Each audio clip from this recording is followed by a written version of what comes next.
ফাঁসিতে ঝুলিয়ে তাদের অপরাধের প্রকৃত শাস্তি দিয়েছে বর্তমান সরকার।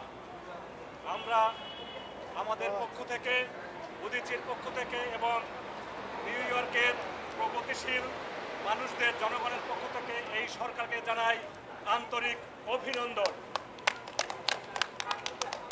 একই সঙ্গে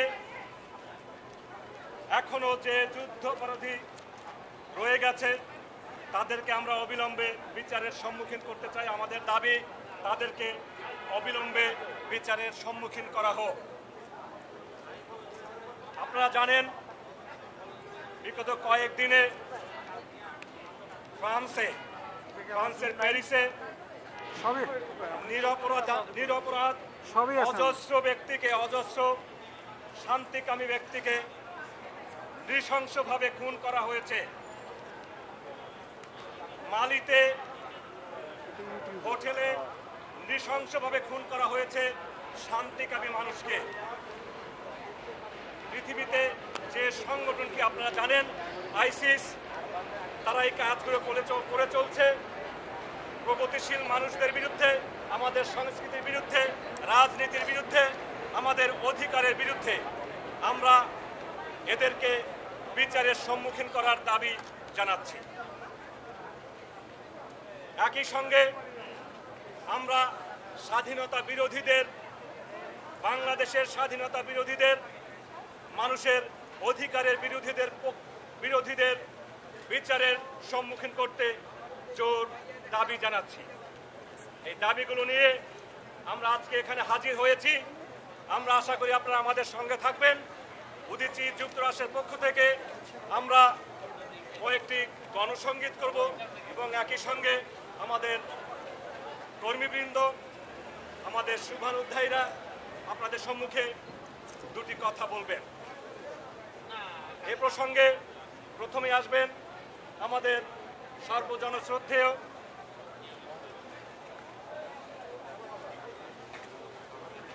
জনাব মোহাম্মদুল্লাহ এবং এরপরে আসবেন জনাব বেলাল বেগ। দুটি কথা বলবেন মোহাম্মদুল্লাহ। করাকে আমরা অত্যন্ত একটা শুভ ঘটনা বলে মনে করছি। মুক্তিযুদ্ধে যে ৩০ লক্ষ মানুষ নিহত হয়েছেন, তাদের হত্যা যজ্ঞে যারা অংশ নিয়েছিল, পরিচালনা করেছিল, তাদের বিচার প্রক্রিয়া শুরু হয়েছে। আস্তে আস্তে কয়েকজনকে ফাঁসি দেওয়া হয়েছে, এই পর্যন্ত 4 জনকে। এভাবে এই শহীদদের প্রতি আমাদের যে দায় তা শোধ হতে শুরু করেছে। এই প্রক্রিয়া অত্যন্ত একটি শুভ প্রক্রিয়া। এই প্রক্রিয়াকে বানচালের জন্য নানাভাবে চেষ্টা হচ্ছে আন্তর্জাতিকভাবে, তার বিরুদ্ধে আমাদেরকে সজাগ থাকতে হবে। একই সঙ্গে বাংলাদেশ এবং বিশ্বব্যাপী মৌলবাদী এবং অত্যন্ত এক্সট্রিমিস্ট যে সংগঠন, জঙ্গি সংগঠনগুলো যে হত্যাযজ্ঞ চালিয়ে যাচ্ছে, খেলাফত রাষ্ট্র নামে একটি ইসলামিক জঙ্গি গোষ্ঠী যে হত্যাকার্য চালিয়ে যাচ্ছে, তার বিরুদ্ধে আমাদেরকে সোচ্চার হতে হবে এবং এদের বিরুদ্ধে আমাদেরকে নিজেদেরকে একতাবদ্ধ হয়ে জনমত সৃষ্টি করতে হবে। আমাদের ভিতরে যেন এই কেউ এরা প্রশ্রয় না পায়, আশ্রয় না পায়, সেই চেষ্টা করতে হবে। এবং আমাদের যে ইসলামিক নেতৃবৃন্দ আছেন, আমি গত কয়েকদিনে বারবার তাদের প্রতি আবেদন রাখছি যে আপনারা মসজিদের ইমামরা আপনাদের খুতবা এদেরকে নিন্দা করুন, এদের বিরুদ্ধে সজাগ হতে জনগণকে সচেষ্ট করুন। আর আমরা বৃহৎভাবে জাতিসংঘের সামনে অথবা এই ডাইভার্সিটি প্লাজায় আমাদের সমস্ত সাংস্কৃতিক সংগঠনগুলো এবং বিভিন্ন সংগঠন যদি সমবেত হয়ে শুভবুদ্ধি সম্পন্ন সকল মানুষ, ধর্মীয় নেতারাও যদি আছেন আমাদের সাথে, ভালো আমরা বিরাট যদি একটি সমাবেশ আয়োজন করতে পারি এখানে অথবা জাতিসংঘের সামনে, সেটা বিশেষ করে বাংলাদেশি আমরা সকলে মিলে, তাহলে আমাদের জন্য সেটা একটা ভালো কাজ হবে। কারণ আমাদের সম্পর্কে ধারণা হচ্ছে আমরা এখানে বিচ্ছিন্ন দ্বীপের লোকের মতো বাস করছি, সেটা ঠিক না। আমরা যেই সমাজে বাস করি সেই সমাজে আমাদেরকে সক্রিয় থাকতে হবে। সমাজের লোকজন আমরা শান্তিপ্রিয় না অশান্তিপ্রিয়, আমরা দুষ্কৃতকারীদের সমর্থক না আমরা ভালো লোকের সমর্থক, এইটাও তারা জানতে হবে। তো এই নানা কারণে এবং আমাদের নৈতিক দায়িত্ব হচ্ছে আমরা আমাদের অবস্থান জানিয়ে দেওয়া। ফলে আমরা একটা বৃহৎ সমাবেশের আয়োজন করা যায় কিনা এ ব্যাপারে সকলে সচেষ্ট হওয়ার জন্য আমি আবেদন রাখব।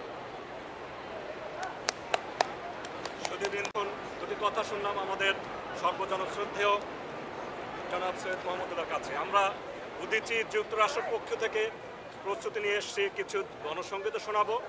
আমরা একটি গণসঙ্গীত শোনাই, এরপরে আসবেন আমাদের সিনিয়র সহসভাপতি বাবু সুব্রত বিশ্বাস, উদীচীর সহসভাপতি, সিনিয়র সহসভাপতি, এবং তারপরে আসবেন জনাব বেলাল বেগ।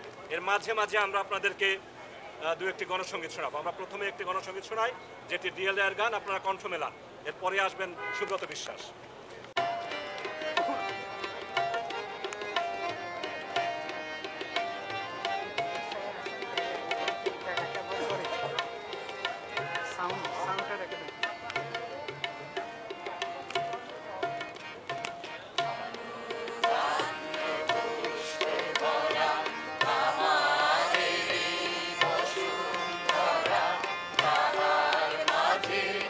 আছে দেশে সকল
রাষ্ট্রের সম্মানিত সিনিয়র সহসভাপতি সুব্রত বিশ্বাস।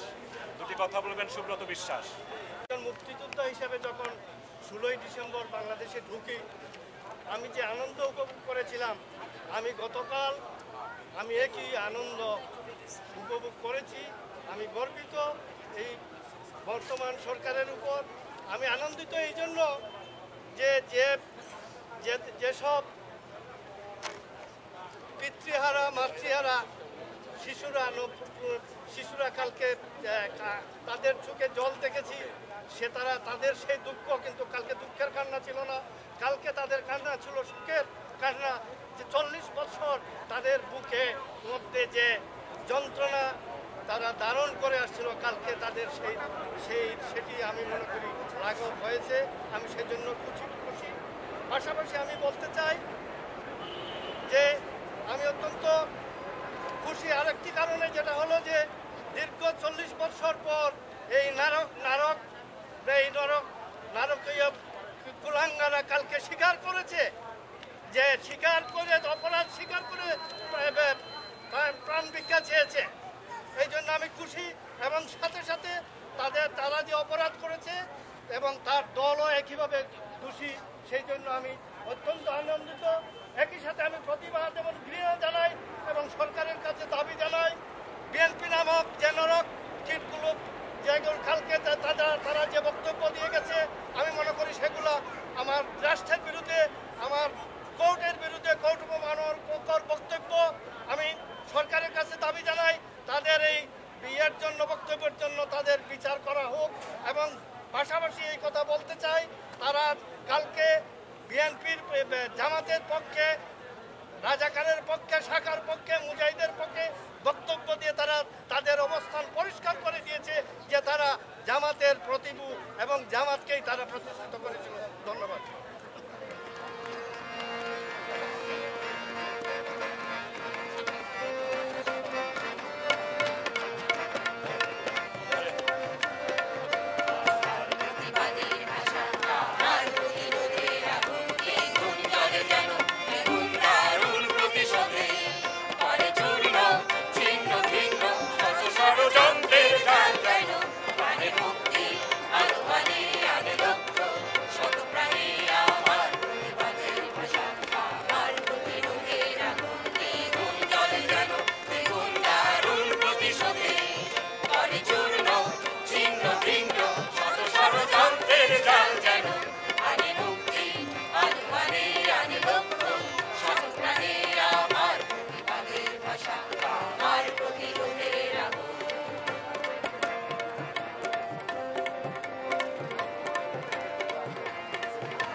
সুধীবৃন্দ, এবারে আসবেন আমাদের সর্বজন শ্রদ্ধেয় জনাব বেলাল বেগ। দুটি কথা বলবেন জনাব বেলাল বেগ। বন্ধুগণ, আজকে আমরা যখন এখানে সমবেত হয়েছি, আমাদের সংগঠন নিয়ে এই ঘটনাটা আমাদের জন্য অনেক গুরুত্বপূর্ণ। এক নম্বর কথা হচ্ছে, উদীচীর জন্ম হয়েছিল বাংলাদেশের যে আদর্শ, সে আদর্শটা প্রতিষ্ঠিত করার জন্যে একটা ধর্মনিরপেক্ষ রাষ্ট্র, একটা অসাম্প্রদায়িক সংস্কৃতি এবং বাঙালির যে ঐতিহ্য, এগুলো সংরক্ষণ করা, এগুলোকে এগিয়ে নেওয়ার জন্য আমাদের উদীচীর জন্ম হয়েছিল। সে উদীচীর আজকে একটি বড় গৌরবের দিন হচ্ছে। বাংলাদেশে 1975 সালে যে অসুর শক্তি বাংলাদেশকে দখল করেছিল, সে অসুর শক্তিকে আমাদের বর্তমান সরকার, আমাদের ধর্মনিরপেক্ষ গণতান্ত্রিক সরকার, সে অসুর শক্তিকে প্রথম আঘাত হেরে তার অর্ধেক শক্তি নষ্ট করে দিয়েছে, অনেকগুলো হাত পা একসঙ্গে কেড়ে দিয়েছে। আমরা যখন বাকি কাজগুলো করব, বাকি কাজ কি? একটা হচ্ছে বঙ্গবন্ধুকে হত্যার পরে খুব ঠান্ডা মাথায় দেশটাকে গোপনে পাকিস্তান বানিয়ে ফেলার জন্যে এই জামাতে ইসলামীকে আনা হয়েছিল। তখন জামাতে ইসলামীকে সরাসরি আনা সম্ভব ছিল না, কারণ তখনও মানুষের ঘৃণা ছিল প্রবল। সেই জন্য চালাকিটা করলো, আগে এক ধরনের জনগণকে লাভ দেওয়ার জন্য যে আমরা নতুন রাজনীতি চালু করব, এই জন্য বিএনপি নামে একটা দল তৈরি করলো। এই বিএনপিতে কত থার্ড ক্লাস, কত ষড়যন্ত্রমূলক দল। শাহ আজিজুর রহমান মুসলিম লীগের ডাকসাইটের নেতা, তখনও বিএনপিতে যোগ দেয়নি এবং বিএনপি মোটামুটি তার হাতে পরবর্তীতে বিএনপি হয়েছে। কিন্তু বিএনপি যখন প্রথম ঘোষণা করে, তখন শাহ আজিজুর রহমান বলছিল BNP means basically no politics. তাহলে বিএনপির জন্ম হয়েছিল কেন? বিএনপির জন্ম হয়েছিল এই জামাতকে রক্ষা করার জন্য। কারণ জামাতকে যদি টিকিয়ে রাখা যেত, তাহলে পাকিস্তানকে টিকিয়ে রাখা সম্ভব। পাকিস্তান কি ইসলামিক রাষ্ট্র, জামাত ইসলামের জন্য জান দেয়, সেজন্য জামাতকে টিকিয়ে রাখার জন্য করেছিল। আর আমরা বলেছি ধর্মনিরপেক্ষ। আমাদের সংস্কৃতির বড় কথা হচ্ছে শুধু মানুষ ভাই, সবার উপরে মানুষ সত্য, তার উপরে নাই। আমাদের এইটাই সংস্কৃতি। সেখানে সব ধর্ম আমাদের কাছে মানুষের ধর্ম। আমাদের সংস্কৃতি বলে মানুষের হচ্ছে প্রধান, মানুষকে বড় করতে হবে। আমরা সেই সংস্কৃতি সুযুক্ত থেকে আমরা বঞ্চিত হতে চাচ্ছিলাম সম্পূর্ণভাবে। গ্রেনাড হামলা যদি শেখ হাসিনার এবং সেই সঙ্গে আওয়ামী লীগের টোটাল নেতৃত্ব যদি ধ্বংস হয়ে যেত, তাহলে আজকে বাংলাদেশ যারা অন্যরকম। আজকে আমাদের শেখ হাসিনা এই বুদ্ধিমতী নেত্রী, দেশপ্রেমের সম্পূর্ণ দেশপ্রেমের মত্ত আমাদের বীর মহিলা, এই মহিলা আমাদের জাতিকে উদ্ধার করেছেন। শুধু তাই না, বঙ্গবন্ধু আমাদের বাংলাদেশ রাষ্ট্রটা এনেছেন, বঙ্গবন্ধু বাংলাদেশকে এনেছেন। কিন্তু শেখ হাসিনা এই পাষণ্ড দুটা বদমাশকে প্রকাশ্যে ফাঁসি দিয়ে, দুনিয়ার সামনে ফাঁসি দিয়ে শেখ হাসিনা বলে দিলেন বাংলাদেশ প্রতিষ্ঠিত হয়েছে। শেখ হাসিনাই বাংলাদেশকে প্রথম প্রতিষ্ঠিত করলেন। কিসের উপরে? বাঙালির নিজস্ব বিশ্বাসের উপরে। আমরা শেখ হাসিনার জন্য আমরা সর্বশক্তি নিয়োগ করে এই সরকারের পেছনে আমরা থাকবো, যাতে আমরা আমাদের অন্যান্য স্বপ্নগুলো বাস্তবায়িত করতে পারি। আমাদের স্বপ্নগুলো 1972 সালের কনস্টিটিউশনে পরিষ্কার করে বলা আছে। আমাদের অগুণী স্বপ্ন, অগুণী বঙ্গবন্ধুর স্বপ্ন। আমরা সবাই এই স্বপ্নের তাড়িত হয়ে আমরা যেন আমাদের জীবনটা সামনে নিয়ে যেতে পারি। আপনাদের অনেক ধন্যবাদ।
এবার আসবেন আমাদের সর্বজন শ্রদ্ধেয় জনাব কবির আনোয়ার। ৭১-এর মহান মুক্তিযুদ্ধ দেখেছি, তারা দেখেছি যে সারা পৃথিবীর বড় বড় কয়েকটি শক্তিশালী দেশ এবং তথাকথিত মুসলিম উম্মাহ এবং তার সাথে আমাদের কিছু প্রতিবেশীও আমাদের স্বাধীনতার বিরুদ্ধে ছিল। স্বাধীনতার পরে গত প্রায় ৩০-৩৫ বছর ধরে এরা অনেক চিৎকার করেছে, অনেক শক্তি প্রদর্শন করেছে, অনেক কিছু বলতে চেয়েছে যে তাদের গায়ে আঁচড় দেওয়া যাবে না, তাদেরকে স্পর্শ করা যাবে না, সেই সাহস নাকি বাঙালি জাতির নেই।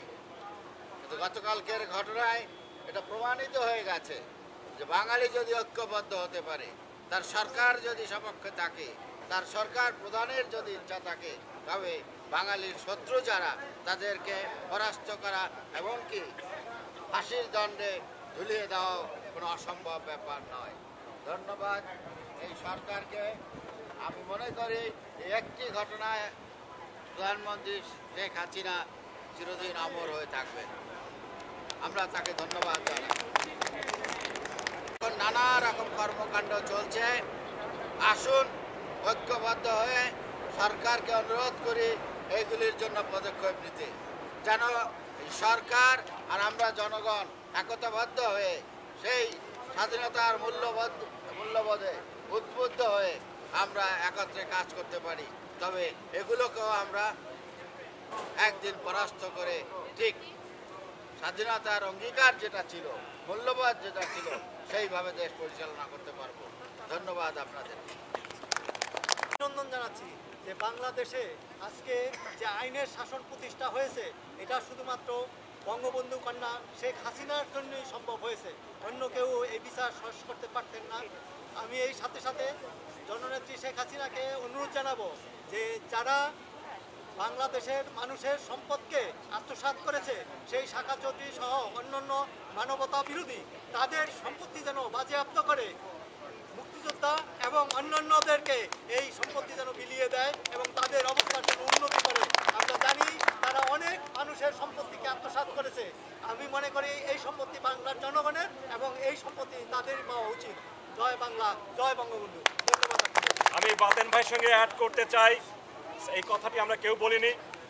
সাকা চৌধুরীর সম্পত্তি অবশ্যই বাজেয়াপ্ত করতে হবে, উদীচীর দাবি, উদীচী যুক্তরাষ্ট্রের দাবি। সাকা চৌধুরী নূতন সিংহের, আপনারা জানেন, কুণ্ডেশ্বরী ঔষধালয়ের অনেক জমি জমা সে আত্মসাৎ করেছে, সেটি অবশ্যই ফিরিয়ে দিতে হবে।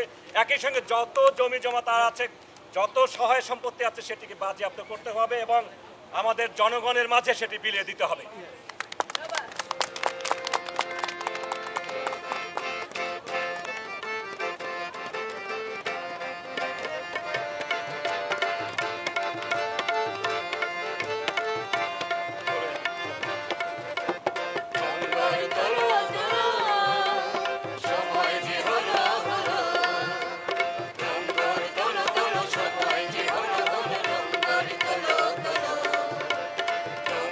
Dolo, dolo,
নিনি, আমাদের নিনি আপা, উনি দুটি কথা বলবেন।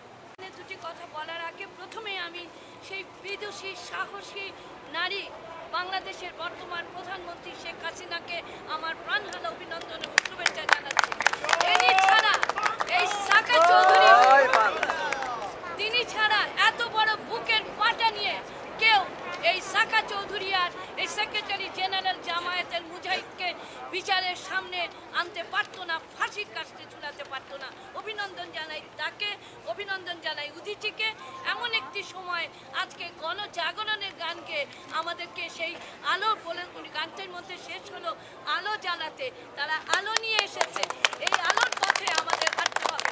আমরা এই ফাঁসি দেখেই যেন খুশি না হয়ে যাই। যেমন আমরা মুক্তিযুদ্ধের পরে ভেবেছিলাম যুদ্ধ শেষ, আমরা বিজয় অর্জন করেছি, না, যারা পরাজিত তারা তা মেনে নেয়নি। 3টি বছর আমরা রাজাকার আর আলবদরের শব্দ কথাগুলো শুনেছি, 21 বছর শুনিনি। আমাদের থেকে ভুলিয়ে দেওয়া হয়েছে, নতুন প্রজন্মকে বিকৃত ইতিহাস দেওয়া হয়েছে, ভুল ইতিহাস পড়ানো হয়েছে। জিয়াউর রহমান শুধু বিএনপি সৃষ্টি করেননি, তিনি কিন্তু জামাতের পুনর্জীবনের জন্মদাতা। এই জামাতকে তিনি এই লজ্জা আমাদের, তিনি মুক্তিযোদ্ধা বলতে আমার লজ্জা হয়, ঘৃণা হয়। আমি বলবো তারা আজকে সাকার পরাজয়কে, সাকার এই ফাঁসিকে মেনে নেবে না, দম্ভ করছে সাকার ছেলেরা একই বংশ পরম্পরায়। আমি মনে করি বিচার কার্যকে যারা অগ্রাহ্য করেছে তারা রাষ্ট্রদ্রোহিতার বিচারে পড়ে, রাষ্ট্রদ্রোহিতার দোষে তাদের বিচার করে জেলে দেওয়া উচিত। অর্থাৎ আজকে যে দমভক্তি করেছে প্রেস কনফারেন্সে, আমি তার তীব্র নিন্দা করছি। আমি সরকারের কাছে বিনীত অনুরোধ জানাবো, এদেরকে যদি কঠোর হস্তে দমন করা না যায়, বাংলাদেশের অসাম্প্রদায়িক বাংলাদেশ প্রতিষ্ঠা করা যাবে না। এবং একটি কথা এখান থেকে উদিচির পক্ষ থেকে জীবন বিশ্বাস বলেছেন যে সাকা চৌধুরী যে সম্পত্তি দখল করেছে কুঞ্জেশ্বরীর সমস্ত সম্পত্তি বাজেয়াপ্ত করা, আমি সেই দাবিও জানাচ্ছি। আর এই আলোর পথে সহযাত্রী হবার জন্য আপনাদের সকলের প্রতি উদাত্ত আহ্বান জানাচ্ছি। ধন্যবাদ। প্রাণে প্রাণ মিলে একসঙ্গে হাতে হাত রেখে এগিয়ে যায়।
পথের ধুলি মাথায় তুলি, দারুণ বসে দারুণ বসে, তোকে আজ আগুন রাঙা পাহাড় ভাঙা বজ্র বসে বজ্র বসে, শোষকের স্বার্থ নিলে উচ্চ শিরে করবে খুশি করবে খুশি।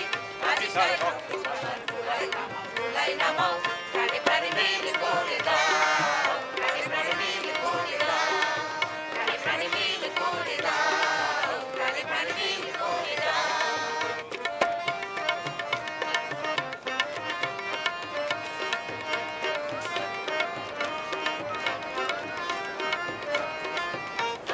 রক্তকণা সাপের ফনা চড়াও যদি তোমাকে ধরবে ঘিরে, বক্ষ চিরে ফেলবে বদি ফেলবে বদি।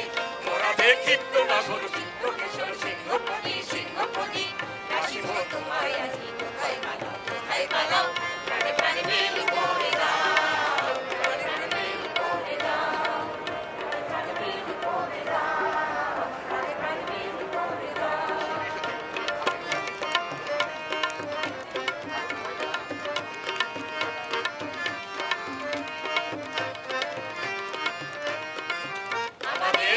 জীবন যেথায় নিধন করবি তোরা,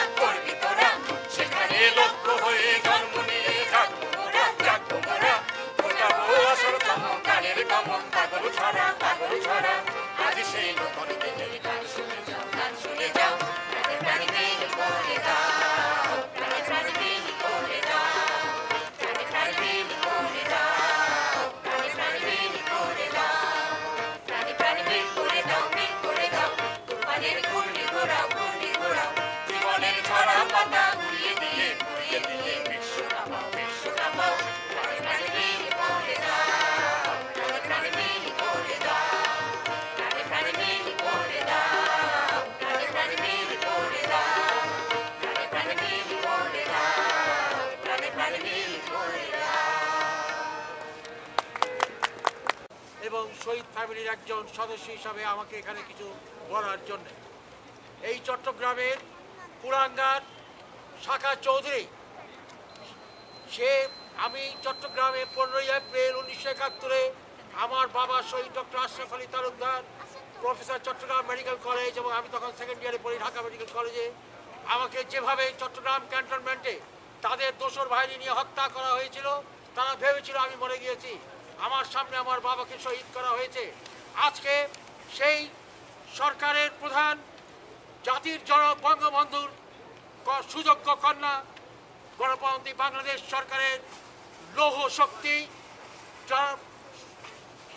জননেত্রী শেখ হাসিনা যেই জিনিসটি করতে পেরেছেন, আজকে বাংলাদেশ কলঙ্ক মুক্ত হতে চলেছে। আপনারা এই শাখা চৌধুরী এবং মুজাহিদের ফাঁসি যে হলো, এটা নিয়ে আপনারা খুশি হবেন, কিন্তু আপনাদেরকে সতর্ক থাকতে হবে যে যতক্ষণ পর্যন্ত এই রাজাকাররা চিরতরে নির্মূল না হয় বাংলাদেশ থেকে, ততক্ষণ পর্যন্ত আমরা মুক্তিযোদ্ধারা এবং শহীদ ফ্যামিলির সন্তানরা, আমরা প্রতিটির সহযোগিতা যারা আমরা মুক্তিযুদ্ধের সপক্ষে যারা প্রগতিশীল সমাজ আছি, তাদেরকে সচেতন থাকতে হবে। এবং যেটা উদিজিৎ থেকে এখানে বলা হয়েছে যে শাখা চৌধুরী যে চট্টগ্রামের সেই একজন নতুন সিংকে যেভাবে হত্যা করা হয়েছে, তার জমি জমা যেভাবে দখল করা হয়েছে, আমি অবিলম্বে সরকারকে এখানে উদিজির পক্ষ থেকে একজন শহীদ ফ্যামিলির সদস্য হিসাবে এবং মুক্তিযুদ্ধ হিসাবে দাবি রাখি, সে সমস্ত সবকিছু ফিরিয়ে দেওয়া হোক। এবং যত রাজাকার আছে, যত জামাতে ইসলামের লোকজন আছে, তাদের প্রত্যেকের সম্পত্তি বাজেয়াপ্ত করে সরকারের কাছে দেওয়া হোক। এই বলে আমি শেষ করব। জয় বাংলা, জয় বঙ্গবন্ধু। আমি আবারও নির্দ্বিধায় বলতে চাই, আমি যে কথাটি আগে বলেছিলাম, আমাদের ডক্টর বাতেন বলার পরে আমি রিপিট করেছিলাম কথাটি, আবার বলি, ওনার সঙ্গে কণ্ঠ মিলে আবার বলতে চাই, এই কুলাঙ্গার শাখা চৌধুরী শুধুমাত্র নতুন সিংহের নয়, কুণ্ডেশ্বরীর নয়, যত সম্পত্তি সে করেছে সব সম্পত্তি বাজেয়াপ্ত করা হোক এবং এটি বাংলাদেশের জনগণের কাছে ফিরিয়ে দেওয়া হোক, এই দাবি উদিচ্ছে যুক্তরাষ্ট্রে।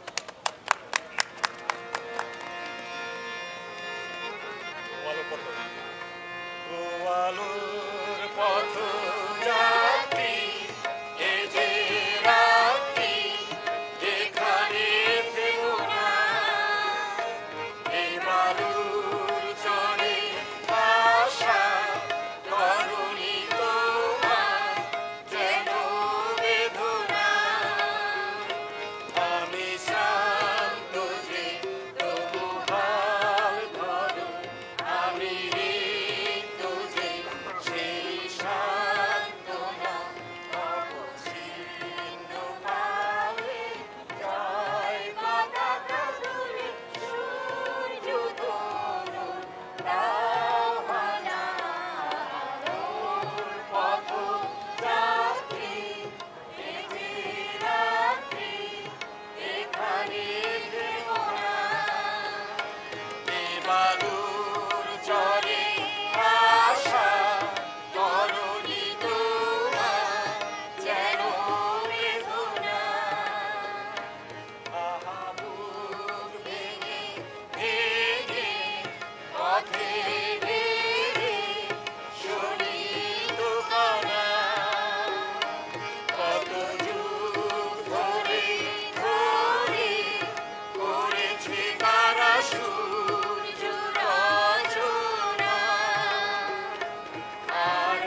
তরুণ তিনি এ শুধু সত্য যে নবপ্রাণে জেগেছে জনসাজে সেজেছে অধিকার অর্জনে এ শুধু সত্য যে নবপ্রাণে জেগেছে জনসাজে সেজেছে অধিকার অর্জনে আহ্বান আহ্বান শোনো আহ্বান আসে বার্তার অনুপেরি প্রস্থান কথা প্রস্থান এলে বন্যার মতো বেরিয়ে আহ্বান শোনো আহ্বান শোনো আহ্বান শোনো আহ্বান শোনো আহ্বান শোনো আহ্বান।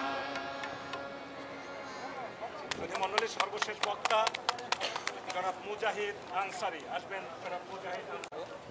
যে এই প্রথম বাংলাদেশের আমরা আমাদের মুক্তিযোদ্ধারা লড়াই করে যে বাংলাদেশ নামক রাষ্ট্রটি প্রতিষ্ঠা করেছেন, এই রাষ্ট্র যে সবার ঊর্ধ্বে এবং অত্যন্ত শক্তিশালী সেই জিনিসটি প্রমাণ হয়েছে। এই তথাকথিত রাজনীতিবিদ যে রাজনীতির নামে ক্ষমতার জোরে অর্থের জোরে বাংলাদেশ রাষ্ট্রটাকেও তোয়াক্কা করে নাই। এই সাকা চৌধুরী যার দুদিন আগে ফাঁসি হলো, বাংলাদেশের সংস্কৃতিকে আহত করেছে, বাংলাদেশের মহিলাদেরকে আঘাত করে কথা বলেছে, রাজনীতিবিদদের আঘাত করে কথা বলেছে, এমনকি বাংলাদেশ রাষ্ট্রটি করে তোয়াক্কা করে নাই। সে প্রতিনিয়ত মনে করতো বাংলাদেশ রাষ্ট্রটি বোধহয় তার পায়ের তলায় গড়াগড়ি খায়। এই প্রথম সে শেষ দিন পর্যন্ত মনে করেছে এই রাষ্ট্র তাকে বোধহয় রক্ষা করে ফেলবে, কিন্তু শেষ দিনে সে যখন বুঝলো যে এই রাষ্ট্র তাকে রক্ষা করে নাই, তখন প্রথম তার চোখে কেউ কান্না দেখেছে। কোনোদিন সে খালে নাই, তার চোখে কান্না দেখেছে। সেই রাষ্ট্র শক্তিশালী হয়ে উঠেছে, এটি হচ্ছে সবচেয়ে বড় জিনিস। এই শক্তিশালী রাষ্ট্রের কাছে আমার একটি আহ্বান, আমরা আশা করি, আমরা স্বপ্ন দেখি এই রাষ্ট্র শক্তিশালী থাকুক। আমাদের আহ্বান, এই যুদ্ধাপরাধী পরিবারগুলো, বাংলাদেশের সমস্ত যুদ্ধাপরাধী পরিবারগুলোর সমস্ত ধরনের রাজনৈতিক অধিকার হরণ করতে হবে, তাদের কোনো রাজনীতি করার অধিকার দিতে দেওয়া যাবে না। এই যুদ্ধাপরাধী সাকার রাজপ্রাসাদ চট্টগ্রাম শহরে, এই রাজপ্রাসাদ ছিল চট্টগ্রাম শহরের কসাইখানা, চট্টগ্রামের টর্চার সেল। এই টর্চার সেলকে মুক্তিযুদ্ধ জাদুঘর বানাতে হবে, এইটা তার কাছ থেকে নিয়ে আসতে হবে। এই কাজগুলো যদি আমরা করতে পারি, আমি বিশ্বাস করি আমাদের রাষ্ট্র অনেক বেশি শক্তিশালী। এই কাজগুলো যদি আমরা করতে পারি, আমি আশা করব আজকে উদিজি যে কাজটি করেছেন, অন্যান্য সাংস্কৃতিক সংগঠনও এগিয়ে আসা দরকার। এই কারণে দরকার যে আমাদের সংস্কৃতিকে সবচাইতে বেশি আঘাত করে যেহেতু কুলাঙ্গার, সেই কুলাঙ্গারের জীবন নাশের মধ্য দিয়ে, ফাঁসি কাস্টে ঝুলানোর মধ্য দিয়ে আমাদের যে সম্ভাবনা জায়গা তৈরি হয়েছে, সেই সম্ভাবনাকে ধরে রাখতে হবে, সামনে এগিয়ে নিয়ে যেতে হবে। আমাদের যে শহীদদের প্রতি যে দায় ছিল, এই দায়ের আমরা একটি সোপানে দাঁড়িয়েছি। এই সোপান শেষ নয়, সর্বশেষ সোপানে আমাদেরকে আরোহণ করতে হবে। তার জন্য সবাইকে এগিয়ে আসার আহ্বান জানাচ্ছি। উদিজিকে আমরা, উদিজি সহ আমরা সবাই সেই লড়াইয়ে সাথী থাকবো, সেই আহ্বান জানিয়ে আপনাদের সবাইকে ধন্যবাদ জানিয়ে আমি আমার বক্তব্য শেষ করছি। সবাইকে ধন্যবাদ। ধন্যবাদ জনাব মুজাহিদ আনসারী। আমরা উদিচি যুক্তরাষ্ট্রের পক্ষ থেকে আবারও সদর্পে আমরা দাবি জানাতে চাই, এই সাকার সব সম্পত্তি, আবারও আমি রিপিট করতে চাই, সাকার সব সম্পত্তি বাজেয়াপ্ত করতে হবে এবং সেই সম্পত্তি আমাদের বাংলাদেশের জনগণের কাছে ফিরিয়ে দিতে হবে। আজকে যারা উদিচির এই অনুষ্ঠানে এসেছেন তাদের কাছে আমরা কৃতজ্ঞ। আমরা এই উত্তর আমেরিকার, বিশেষ করে নিউ ইয়র্ক সিটিতে যারা আছেন তাদের কাছে আমরা আহ্বান জানাবো, আমরা যারা প্রগতিশীল শক্তি আছি তারা যেন এক হয়ে আমরা দৃষ্টি রাখি, যারা বাংলাদেশে এখনো বসে আছেন, ঘাপটি মেরে বসে আছেন যে রাজাকাররা, তাদেরকে বিচারের সম্মুখীন করতে হবে। এই বলে আমি আপনাদেরকে আবারও সংগ্রামী শুভেচ্ছা জানিয়ে সংক্ষেপে আমাদের বক্তব্য রেখে, আমাদের প্রতিবাদ জানিয়ে সবার কাছ থেকে আমরা বিদায় নিচ্ছি। সবাইকে ধন্যবাদ, সবাইকে শুভরাত্রি। অসংখ্য ধন্যবাদ।